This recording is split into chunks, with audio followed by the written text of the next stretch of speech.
Abigail, the only granddaughter I had.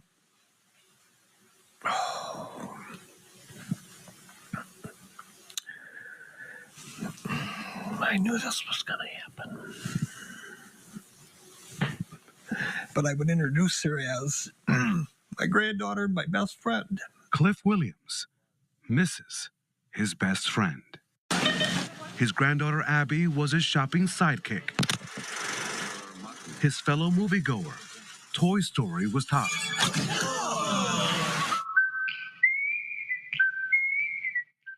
And they enjoyed the classic television comedy, The Andy Griffith Show. Their favorite episode, the one in which a goat accidentally eats dynamite and sends Mayberry into a frenzy. Watch it, Barney. Yeah. I still watch Andy every day when I get home from work. Every day. It's on when I get home. I'll watch a couple of episodes, but I always think of her when I'm watching them. Because she's right there with me. All the time? All the time.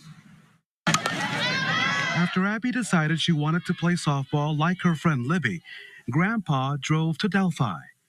That was the weekend before the tragedy near the Monon High Bridge. She called early in the week and said, Grandpa, I'm all signed up for girls softball, and I'd like you to come down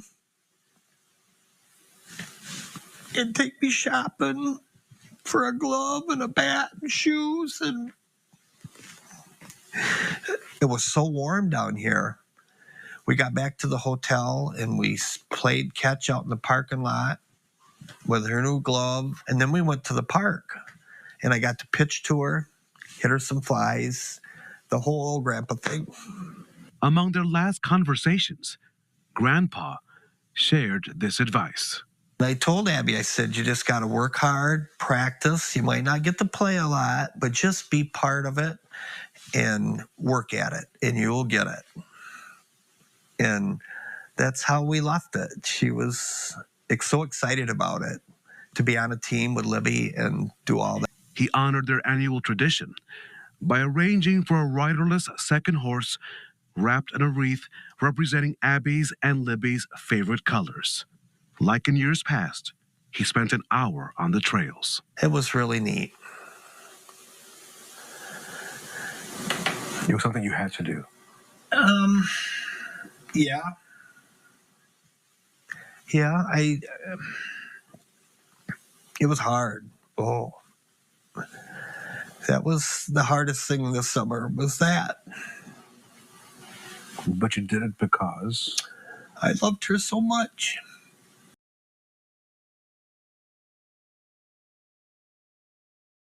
My name's Mike Patty. I'm the grandfather of Liberty German. Just got off of a bike ride coming out of Delphi that I was done in her and Abby's honor. That was a pretty awesome experience.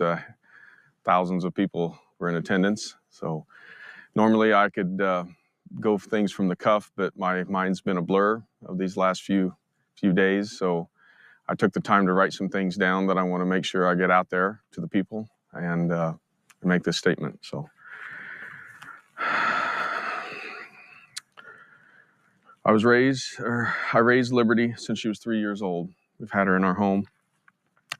My wife and I's relationship with her has been deeply sown with love, as we're allowed to play two roles in her life, both grandparents and parents. She's the love of our life. We're a very tight-knit family with love pouring throughout our lives. There's not a day that goes by this was not shared between us. Our minds at this stage are stirred in the deepest sorrow one can imagine. It is my sincere hope that no one experiences what my family is going through at this time. Liberty was taken away from us, and this will be a void that will forever leave a hole in our souls. Yet we find strength in our faith in God and our Lord Jesus Christ. The outpouring support from our family, friends, neighbors, local community across the state, the nation, and even across other continents is unlike anything we've ever observed. With all the kind words shared with my family, we have yet to find the one statement that will take this horrible pain away. As I remember Liberty, she was so active and full of life, involved in every sport she could play: soccer, softball, volleyball, and swimming. She was extremely smart, taking all high-ability classes and maintaining an A average. She had a love for music and played the saxophone in the band and would often pick at a guitar in her room. What we would give to hear some of those off-key notes today. Her favorite class was science.